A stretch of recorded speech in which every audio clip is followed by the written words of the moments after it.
أعوذ بالله من الشيطان الرجيم.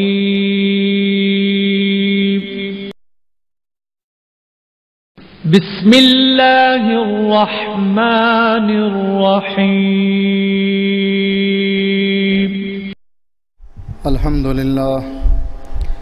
الحمد لله نحمده ونستعينه ونستغفره ونعوذ بالله من شرور أنفسنا ومن سيئات أعمالنا. من يهده الله فلا مضل له ومن يضلله فلا هادي له. وأشهد أن لا إله إلا الله وحده لا شريك له وأشهد أن محمدا عبده ورسوله. أما بعد فإن خير الحديث كتاب الله وخير الهدي هدي محمد صلى الله عليه وسلم وشر الأمور محدثاتها وكل محدثة بدعة وكل بدعة ضلالة وكل ضلالة في النار. أعوذ بالله السميع العليم من الشيطان الرجيم. بسم الله الرحمن الرحيم. لقد من الله على المؤمنين إذ بعث فيهم رسولا من أنفسهم يتلو عليهم آياته ويزكيهم ويعلمهم الكتاب والحكمة وإن كانوا من قبل لفي ضلال مبين.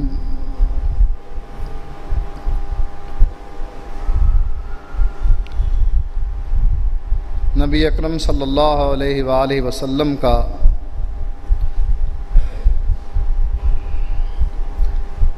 آخری امت کی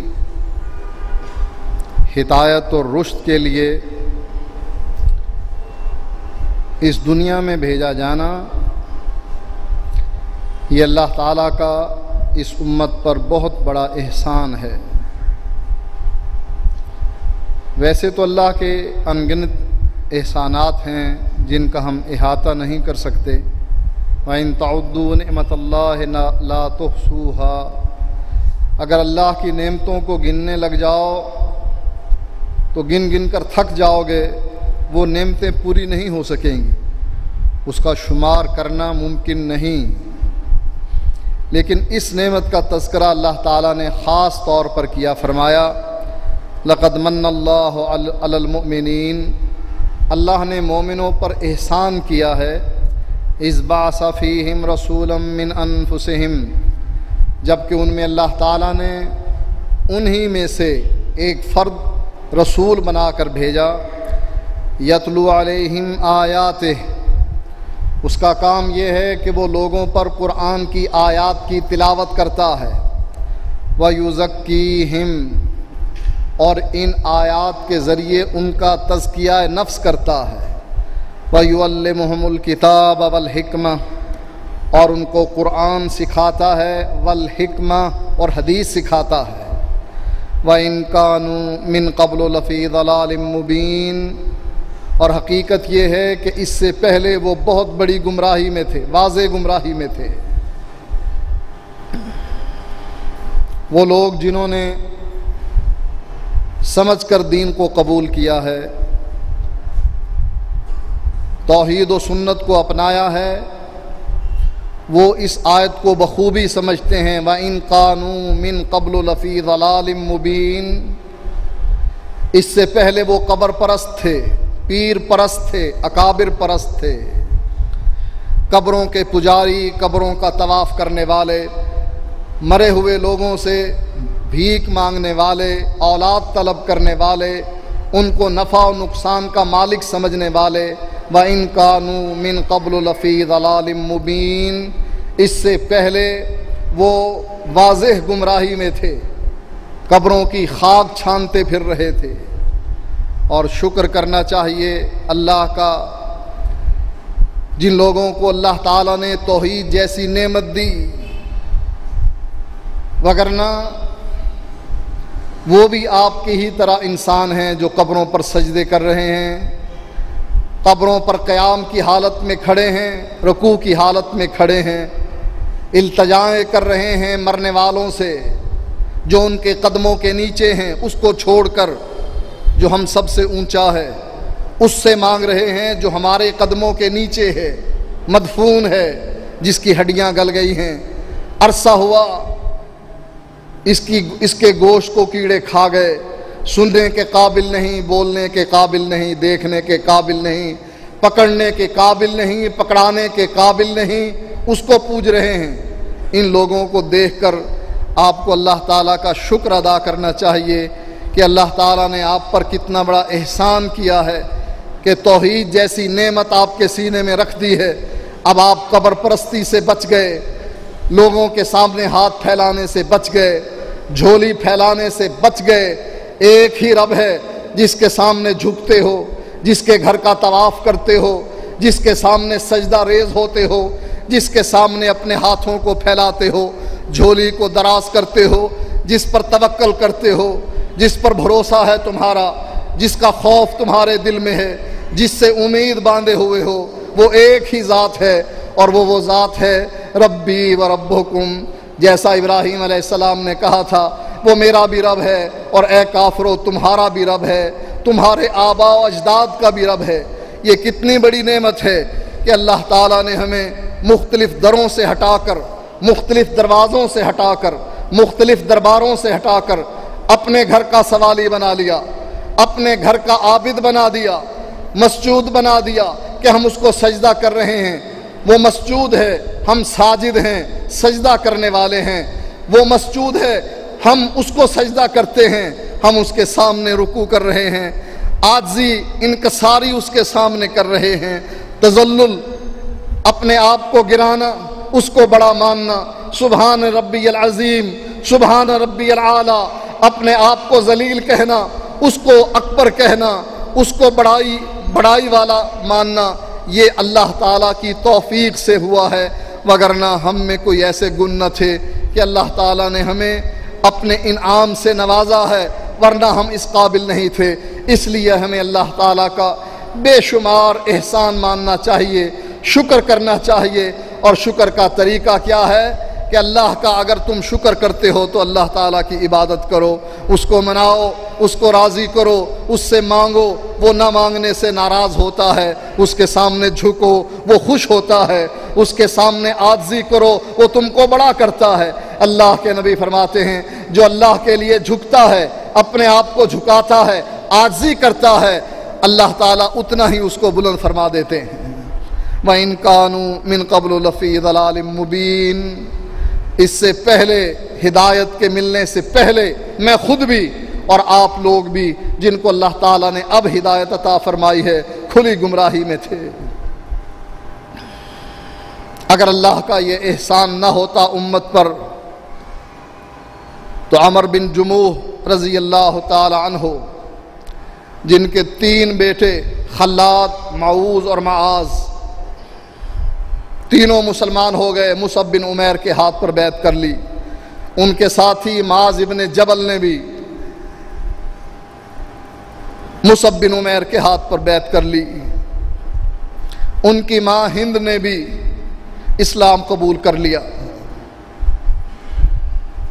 عمر بن جموح ایک سخی انسان تھے، بہادر انسان تھے، بنو سلمہ قبیلے کے سردار تھے، لیکن اللہ تعالیٰ نے انہیں ابھی تک ہدایت نصیب نہیں کی تھی۔ ایک دن اپنی بیوی سے کہنے لگے، مصعب بن عمیر آیا ہوا ہے، میری اولاد کا دھیان کرنا، کہیں یہ ان کے ہاتھوں نہ چڑھ جائے، دین سے منحرف نہ ہو جائے، آباء و اجداد کا دین نہ چھوڑ دے۔ کہا نہیں، وہ آباء و اجداد کے دین پر ہیں، منحرف نہیں ہوئے، لیکن کیا تم نے اپنے بیٹے کی بات سنی ہے جو اس نے مصعب بن عمیر سے سنی تھی؟ عمر بن جموح کے تیور بدل گئے یہ بات سن کر کہ یہ بھی مصعب بن عمیر کی مجلس میں بیٹھتا ہے۔ کہنے لگا افسوس ہے مجھ پر کہ مجھ کو پتہ بھی نہیں لگا اور میرا بیٹا بے دین ہو گیا، آباء و اجداد کے دین کو چھوڑ بیٹھا۔ بیوی کہنے لگی نہیں، حوصلہ نہ ہاریے، آپ کے بیٹے نے دین نہیں چھوڑا ہے، بے دین نہیں ہوا ہے۔ ویسے ہی مصعب بن عمیر کی مجلس میں گیا تھا، اس نے ایک بات کہی، یہ اس نے یاد کر لی، آپ اس کی بات سنیے تو صحیح، وہ کہتا کیا ہے۔ عمر بن جموح نے اپنے بیٹے کو بلایا اور کہنے لگا، مصعب بن عمیر کی مجلس میں تم گئے تھے، تم نے اس سے کوئی بات سنی تھی، مجھے بھی سناؤ کیا سن کر آئے۔ اس نے موقع کو غنیمت جانا، مصعب بن عمیر کی زبان سے سن کر آیا تھا، الحمدللہ رب العالمین الرحمن الرحیم مالک یوم الدین ایاک نعبد و ایاک نستعین اہدنا الصراط المستقیم صراط الذین انعمت علیہم غیر المغضوب علیہم ولا الضالین۔ اب اس کی چاشنی، اس کی مٹھاس اہل زبان کو ہی آ سکتی ہے، ہمیں اس کی خبر نہیں۔ وہ اس کی اس مختصر سی صورت کو سنتے ہی پوچھنے لگا، کتنا عمدہ کلام ہے یہ، اور کیا مصعب بن عمیر کا کلام باقی بھی ایسا ہی عمدہ ہے؟ بیٹا کہنے لگا، اس سے بھی زیادہ عمدہ ہے، اور ابا جان افسوس ہے آپ پر، آپ کے قبیلے کے سارے افراد مسلمان ہو گئے، انہوں نے مصعب بن عمیر کے ہاتھ پر بیعت کر لی، اور آپ اب تک اسلام لانے سے دور ہیں۔ سوچ کر کہنے لگا، جب تک میں اپنے بت سے مشورہ نہ کر لوں میں کوئی فیصلہ نہیں کر سکتا۔ اس نے لکڑی، بہترین لکڑی کا ایک بت جس کا نام منات تھا، ہر قبیلے کا سردار اپنے گھر میں بت رکھا کرتا تھا، اس نے بھی منات نامی ایک بت اپنے گھر میں رکھا ہوا تھا، بہترین عمدہ لکڑی سے تیار کیا، اس کا خوب خیال کرتا، اس کو صبح کو عطر لگاتا، اس کے سامنے کھڑا ہوتا ہاتھ باندھ کر، کہنے لگا جب تک کہ میں منات سے مشورہ نہ کر لوں میں فیصلہ نہیں کر سکتا۔ بیٹا کہنے لگا، بابا یہ لکڑی کا بت ہے جو سننے کے قابل نہیں، بولنے کے قابل نہیں۔ نوجوانوں جن کے والدین ابھی تک قبر پرست ہیں، عمر بن جموح کے بیٹے کا یہ پیغام اپنے ان والدین کو بھی پہنچاؤ، بابا جن کی تم عبادت کرتے ہو، جن کی قبروں کے تم طواف کرتے ہو، جن کو تم داتا کہتے ہو، مشکل کشا اور حاجت روا سمجھتے ہو، جن کے سامنے ہاتھ پھیلاتے ہو، جھولی دراز کرتے ہو، بابا یہ سننے کے قابل نہیں، بولنے کے قابل نہیں۔ رب کا فیصلہ قرآن میں موجود ہے، اموات غیر احیاء، یہ مر چکے ہیں، زندہ نہیں ہیں۔ لوگ مولوی گمراہ کرتے ہیں، نوجوانوں کو کہتے ہیں یہ ساری آیات بتوں کے بارے میں اللہ تعالیٰ نے نازل کی جو توحید کی آیات ہیں کہ یہ دیکھنے کے قابل نہیں، بولنے کے قابل نہیں، دینے کے قابل نہیں، لینے کے قابل نہیں، اگر سن بھی لیں تو تمہاری پکار کو قبول کرنے کے قابل نہیں۔ مولوی کہتے ہیں کہ یہ ساری آیات بتوں کے بارے میں ہیں، حالانکہ یہ حقیقت ہے، عام آدمی بھی جانتا ہے بت لکڑی اور پتھر کے ہوتے ہیں، مرتے نہیں۔ یہاں تو اللہ ان کا تذکرہ کر رہا ہے جو مر چکے ہیں، اموات غیر احیاء، یہ مر چکے ہیں، زندہ نہیں۔ وما یشعرون ایان یبعثون، اور ان کو تو یہ تک پتہ نہیں کہ ان کو کب اٹھایا جائے گا۔ اگر یہ آیات توحید کی بتوں کے بارے میں ہیں تو کیا بتوں کو قبروں سے اٹھایا جائے گا؟ کیا بت مرا کرتے ہیں؟ کیا بتوں کو شعور ہوتا ہے؟ بت لکڑی اور پتھر کے ہوتے ہیں۔ مسلمان یقین رکھتے ہیں، چاہے وہ کسی مسلک اور کسی فرقے سے تعلق کیوں نہ رکھتے ہوں، بتوں کے بارے میں تو واقعی ان کا ایمان ہے، نہ یہ بولنے کے قابل، نہ یہ دیکھنے کے قابل، نہ کچھ کرنے کے قابل۔ اپنے والدین، رشتہ داروں، برادری، بزرگوں تک یہ پیغام پہنچا دو، بزرگوں جن کی تم عبادت کرتے ہو، جن کے سامنے تم نظر و نیاز دیتے ہو، جن کی عظمت کو تم نے اپنے دل میں بٹھا رکھا ہے، جن کے خوف سے تم تھر تھر کانپتے ہو، جن کی امید تم نے اپنے دل میں بٹھا رکھی ہے، یہ لوگ وہ ہیں جو دیکھنے کے قابل نہیں، بولنے کے قابل نہیں۔ قرآن کا فیصلہ ہے اموات غیر احیاء، یہ مر چکے ہیں، زندہ نہیں ہیں۔ بیٹے کی یہ توحید والی بات سن کر کہنے لگا خاموش، میں نے کہہ جو دیا ہے کہ جب تک منات سے مشورہ نہ کر لوں اس وقت تک میں اتنا بڑا فیصلہ نہیں کر سکتا۔ بیٹا خاموش ہو گیا۔